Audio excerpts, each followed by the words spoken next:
नमस्कार दोस्तों, राधे राधे, जय श्री कृष्ण।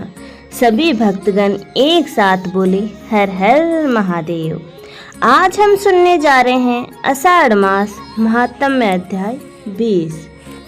भगवान शिव कहते हैं, हे सुंदरी, अब तुम 20वें अध्याय के महात्म्य की परम पावन कथा सुनो, जो स्वर्ग रूपी दुर्ग में जाने के लिए सुंदर सोपान और प्रभाव की चरम सीमा है। काशीपुर में धीर बुद्धि नाम से विख्यात एक ब्राह्मण था, जो मुझ में प्रिय नंदी के समान भक्ति रखता था। वह पावन कीर्ति के अर्जन में तत्पर रहने वाला, शांत चित्त और हिंसा, कठोरता और दुस्साहस से दूर रहा करता था। जितेंद्रिय होने के कारण वह निर्वर्ती मार्ग में स्थित रहता था। उसने वेद रूपी समुद्र का पार पा लिया था। वह संपूर्ण शास्त्रों के तात्पर्य का ज्ञाता था। उसका चित्त सदा मेरे ध्यान में संलग्न रहता था। वह मन को अंतरात्मा में लगाकर सदा आत्म तत्व का साक्षात्कार किया करता था। अंततः जब वह चलने लगता, तब मैं प्रेमवश उसके पीछे पीछे दौड़ दौड़ कर उसे हाथ का सहारा देता रहता था। यह देख मेरे पार्षद भृंगी ऋषि ने पूछा, हे भगवान, इस प्रकार भला किसने आपका दर्शन किया होगा? इस महात्मा ने कौन सा तप, होम अथवा जप किया है कि स्वयं आप ही पग पग पर इसे हाथ का सहारा देते रहे हैं? भृंगी ऋषि का यह प्रश्न सुनकर मैंने इस प्रकार उत्तर देना आरंभ किया। एक समय की बात है, कैलाश पर्वत के पार्श्व भागम में पुन्नाग वन के भीतर चंद्रमा की अमृतमयी किरणों से धुली हुई भूमि में एक वेदी का आश्रय लेकर मैं बैठा हुआ था। मेरे बैठने के क्षण भर बाद ही सहसा बड़े जोर की आंधी उठी। वहां के वृक्षों की शाखाएं नीचे ऊपर होकर आपस में टकराने लगी। कितनी भी टहनियां टूट टूट कर बिखर गई। पर्वत की अविचल छाया भी हिलने लगी। इसके बाद वहां महान भयंकर शब्द हुआ, जिससे पर्वत की कंदराएं प्रतिध्वनि हो उठी। तदंतर आकाश से कोई विशाल पक्षी उतरा, जिसकी कांति काले मेघ के समान थी। वह कज्जल की राशि, अंधकार के समूह अथवा पंख कटे हुए काले पर्वत सा जान पड़ता था। पैरों से पृथ्वी का सहारा लेकर उस पक्षी ने मुझे प्रणाम किया और एक सुंदर नवीन कमल मेरे चरणों में रखकर स्पष्ट वाणी में स्तुति करनी आरंभ की। पक्षी बोला, हे देव, आपकी जय हो। आप चिदानंदमयी सुधा के सागर तथा जगत के पालक हैं। सदा सद्भावना से युक्त और अनासक्ति की लहरों से उल्लसित हैं। आपके वैभव का कहीं अंत नहीं है। आपकी जय हो। अद्वैत वासना से परिपूर्ण बुद्धि के द्वारा आप त्रिविध मलों से रहित हैं। आप जितेंद्रिय भक्तों को अधीन, अविद्यामय उपाधि से रहित, नित्य मुक्त, निराकार, निरामय, असीम, अहंकार शून्य, आवरण रहित और निर्गुण हैं। आपके भयंकर ललाट रूपी महासर्प की विष ज्वाला से आपने कामदेव को भस्म किया। आपकी जय हो। आप प्रत्यक्ष आदि प्रमाणों से दूर होते हुए भी प्रमाण स्वरूप हैं। आपको बार बार नमस्कार है। चैतन्य के स्वामी तथा त्रिभुवन रूप पधारी आपको प्रणाम है। मैं श्रेष्ठ योगियों द्वारा चुंबित आपके उन चरण कमलों की वंदना करता हूँ, जो अपार भव पाप के समुद्र से पार उतरने में अद्भुत शक्ति वाली है और बहुत ही शक्तिशाली है। हे महादेव, साक्षात बृहस्पति भी आपकी स्तुति करने की धृष्टता नहीं कर सकते। सहस्त्र मुखों वाले नागराज शेष में भी इतना चातुर्य नहीं है कि वे आपके गुणों का वर्णन कर सके। फिर मेरे जैसे छोटी बुद्धि वाले पक्षी की तो बिसात ही क्या है। उस पक्षी के द्वारा किए हुए इस स्तोत्र को सुनकर मैंने उससे पूछा, विहंगम, तुम कौन हो और कहाँ से आए हो? तुम्हारी आकृति तो हंस जैसी है, मगर रंग कोए का मिला है। तुम जिस प्रयोजन को लेकर यहाँ आए हो उसे बतलाओ। पक्षी बोला, हे देवेश, मुझे ब्रह्मा जी का हंस जानिए। धुर्जटे, जिस कर्म से मेरे शरीर में इस समय कालिमा आ गई है उसे सुनिए। प्रभु, यद्यपि आप सर्वज्ञ हैं, अतः आपसे कोई भी बात छिपी नहीं है। तथापि यदि आप पूछते हैं तो मैं बतलाता हूँ। सौराष्ट्र सूरत नगर के पास एक सुंदर सरोवर है जिसमें कमल लहलहाते रहते हैं। उसी में से बाल चंद्रमा के टुकड़े जैसे श्वेत मृणालों के ग्रास लेकर मैं तीव्र गति से आकाश में उड़ रहा था। उड़ते उड़ते सहसा वृक्षों ने वहां से पृथ्वी पर गिर पड़ा।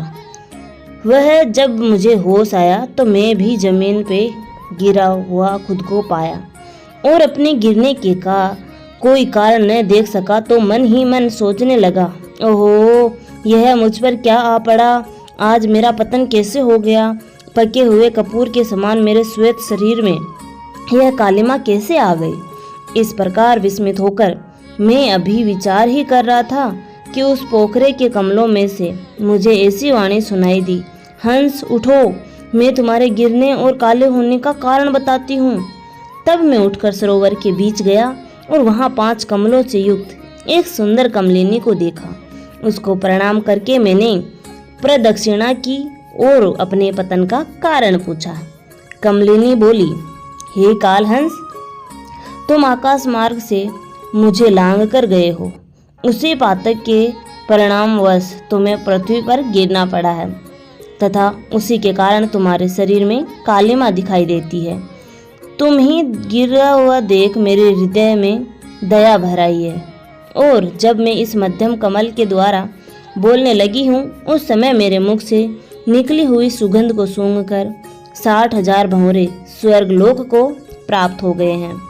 हे पक्षीराज, जिस कारण मुझ में इतना वैभव है, ऐसा प्रभाव आया है, उसे बतलाती हूँ, सुनो। इस जन्म से पहले तीसरे जन्म में मैं इस पृथ्वी पर एक ब्राह्मण की कन्या के रूप में उत्पन्न हुई थी। उस समय मेरा नाम सरोज वंदना था। मैं गुरुजनों की सेवा करती हुई सदा एकमात्र पतिव्रत के पालन में तत्पर रहती थी। एक दिन की बात है, मैं एक मैना को पढ़ा रही थी। इससे पतिदेव सेवा में कुछ विलंब हो गया। इससे पति देवता कुपित हो गए और उन्होंने श्राप दिया, हे पापिनी, तू मैना हो जा। मरने के बाद यद्यपि मैं मैना ही हुई, तथापि पतिव्रते के प्रसाद से मुनियों के ही घर में मुझे आश्रय मिला। किसी मुनि कन्या ने मेरा पालन पोषण किया। मैं जिनके घर में थी वे ब्राह्मण प्रतिदिन विभूति योग के नाम से प्रसिद्ध गीता के 20वें अध्याय का पाठ करते थे और मैं उस पापहारी अध्याय को सुना करती थी। विहंगम काल आने पर मैं मैना का शरीर छोड़कर 10वें अध्याय के महात्म्य से 20वें अध्याय के महात्म्य से स्वर्गलोक में अप्सरा हुई। मेरा नाम पद्मावती हुआ और मैं पद्मा की प्यारी सखी हो गई। एक दिन मैं विमान से आकाश में विचर रही थी। उस समय सुंदर कमलों से सुशोभित इस रमणीय सरोवर पर मेरी दृष्टि पड़ी और उसमें उतरकर ज्यों ही मैंने जल क्रीड़ा आरंभ की त्यों ही दुर्वासा मुनि आ धमके। उन्होंने वस्त्रहीन अवस्था में मुझे देख लिया। उनके भय से मैंने स्वयं ही कमलिनी का स्वरूप धारण कर लिया। मेरे दोनों पैर 2 कमल हुए, दोनों हाथ भी 2 कमल हो गए और शेष अंगों के साथ मेरा मुख भी कमल का हो गया। इस प्रकार मैं 5 कमलों से युक्त हुई। मुनिवर, दुर्वासा ने मुझे देखा। उनके नेत्र क्रोध अग्नि से जल रहे थे। वे बोले, हे पापिनी, तू इसी रूप में 100 वर्षों तक पड़ी रह। यह श्राप देकर वे क्षण भर में अंतर्ध्यान हो गए। कमलिनी होने पर भी विभूतियों योग्य धाय के महात्म में से मेरी वाणी लुप्त नहीं हुई। मुझे लांघने मात्र के अपराध से तुम पृथ्वी पर गिरे हो। हे पक्षीराज, जहाँ उड़े हुए तुम्हारे सामने ही आज मेरे श्राप की निवृत्ति हो गई है, क्योंकि आज 100 वर्ष पूरे हो गए हैं। मेरे द्वारा गाए जाते हुए उस उत्तम अध्याय को तुम भी सुन लो। उसके श्रवण मात्र से तुम भी आज मुक्त हो जाओगे। यह कहकर पद्मिनी ने स्पष्ट तथा सुंदर वाणी में 20वें अध्याय का पाठ किया और वह मुक्त हो गई। उसे सुनने के बाद उसी के दिए हुए इस कमल को लाकर मैंने आपको अर्पण किया है। इतनी कथा सुनाकर उस पक्षी ने अपना शरीर त्याग दिया। यह एक अद्भुत सी घटना हुई। वही पक्षी अब 20वें अध्याय के प्रभाव से ब्राह्मण कुल में उत्पन्न हुआ है।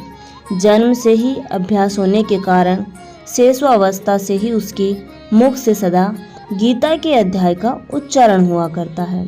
10वें अध्याय से 20वें अध्याय के अर्थ चिंतन का यह परिणाम हुआ है कि यह सब भूतों में स्थित शंख चक्रधारी भगवान विष्णु का सदा ही दर्शन करता रहता है। इसकी स्नेह पूर्ण दृष्टि जब कभी किसी देहधारी शरीर पर पड़ जाती है, तब वह चाहे शराबी हो या ब्रह्मचारी या ब्रह्म हत्यारा भी क्यों न हो, मुक्त हो जाता है तथा पूर्व जन्म में अभ्यास किए हुए अध्यायों के महात्म्य से इसको दुर्लभ तत्व ज्ञान प्राप्त हुआ है तथा इसने जीवन मुक्ति भी पा ली है। अतः जब यह रास्ता चलने लगता है तो मैं इसे हाथ का सहारा दिया करता हूँ। भृंगी की यह सब अध्याय की ही महामहिमा है। पार्वती, इस प्रकार मैंने भृंगी के सामने जो पाप नाशक कथा कही थी वही तुमसे भी कही है। नर हो या नारी अथवा कोई भी क्यों न हो, इस अध्याय के श्रवण मात्र से उसे सब आश्रमों के पालन का फल प्राप्त होता है। इसी के साथ हमारा यह अध्याय भी समाप्त होता है। अब हम सुनने जा रहे हैं भगवान उवाच। श्री भगवान बोले, हे महाबहो, फिर भी मेरे परम रहस्य और प्रभाव युक्त वचन को सुन, जिसे मैं तुझ अतिशय प्रेम रखने वाले के लिए हित की इच्छा से कहूँगा। मेरी उत्पत्ति को अर्थात लीला से प्रकट होने को न देवता लोग जानते हैं और न महर्षि जन ही जानते हैं, क्योंकि मैं सब प्रकार से देवताओं को और महर्षियों का भी आदिकरण हूँ। जो मुझको अजन्मा अर्थात वास्तव में जन्म रहित अनादि और लोकों का महान ईश्वर तत्व से जानता है, वह मनुष्यों में ज्ञानवान पुरुष संपूर्ण पापों से मुक्त हो जाता है। निश्चय करने की शक्ति, यथार्थ ज्ञान, असमूढ़ता, क्षमा, सत्य, इंद्रियों का वश में करना, मन का निग्रह तथा सुख दुख, उत्पत्ति, प्रलय और भय, अभय, अहिंसा, क्षमता, संतोष, तप, दान, कीर्ति और अपकीर्ति, ऐसे ये प्राणियों के नाना प्रकार के प्रभाव मुझसे ही होते हैं। 7 महर्षि जन, 4 उनसे भी पूर्व में होने वाले सनकादि तथा स्वयंभू आदि 14 मनु, ये मुझ में भाव वाले सब के सब मेरे संकल्प से उत्पन्न हुए हैं, जिनके संसार में यह महत्वपूर्ण प्रजा है। जो पुरुष मेरी इस परमेश्वरीय रूप विभूति को और योग शक्ति को तत्व से जानता है, वह निश्चल भक्ति योग से मुक्त हो जाता है। इसमें कुछ भी संशय नहीं है। मैं वासुदेव ही संपूर्ण जगत की उत्पत्ति का कारण हूँ और मुझसे ही सब जगत चेष्टा करता है। इस प्रकार समझकर श्रद्धा और भक्ति से युक्त बुद्धिमान भक्तजन मुझ परमेश्वर को ही निरंतर भजते रहते हैं। निरंतर मुझ में मन लगाने वाले और मुझ में ही प्राणों को अर्पण करने वाले भक्तजन मेरी भक्ति की चर्चा के द्वारा आपस में मेरे प्रभाव को जानते हुए तथा गुण और प्रभाव सहित मेरा कथन करते हुए ही निरंतर संतुष्ट होते हैं और मुझ वासुदेव में ही निरंतर रमण करते हैं। उन निरंतर मेरे ध्यान आदि में लगे हुए और प्रेम पूर्वक भजने वाले भक्तों को मैं वह तत्व ज्ञान रूप योग देता हूँ जिससे वे मुझको ही प्राप्त होते हैं। हे अर्जुन, उनके ऊपर अनुग्रह करने के लिए उनके अंतकरण में स्थित हुआ मैं स्वयं ही उनके अज्ञान जनित अंधकार को प्रकाशमय तत्व ज्ञान रूप दीपक के द्वारा नष्ट कर देता हूँ।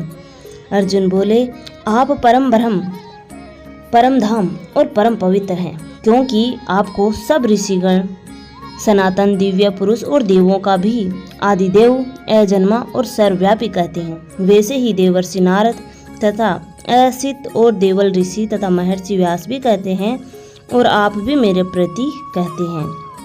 हे केशव, जो कुछ भी मेरे प्रति आप कहते हैं इस सब को मैं सत्य मानता हूँ। हे भगवान, आपके लीलामय स्वरूप को न तो दानव जानते हैं और न ही देवता। हे भूतों को उत्पन्न करने वाले, हे भूतों के ईश्वर, हे देवों के देव, हे जगत के स्वामी, हे पुरुषोत्तम, आप स्वयं ही अपने से अपने को जानते हो, इसीलिए आप ही उन अपनी दिव्य विभूतियों को संपूर्णता से समर्थ हैं, जिन विभूतियों के द्वारा आप इन सब लोगों को व्याप्त करके स्थित हैं।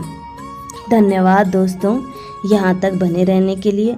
आशा करती हूँ आपको मेरी दी हुई जानकारी पसंद आती होगी। ऐसी ही जानकारी प्राप्त करने के लिए आप हमारे चैनल को लाइक, शेयर एंड सब्सक्राइब करना ना भूलें। प्लीज़ दोस्तों, मेरा भी वॉच टाइम कंप्लीट करवा दीजिए। बहुत बहुत धन्यवाद आपका इसके लिए।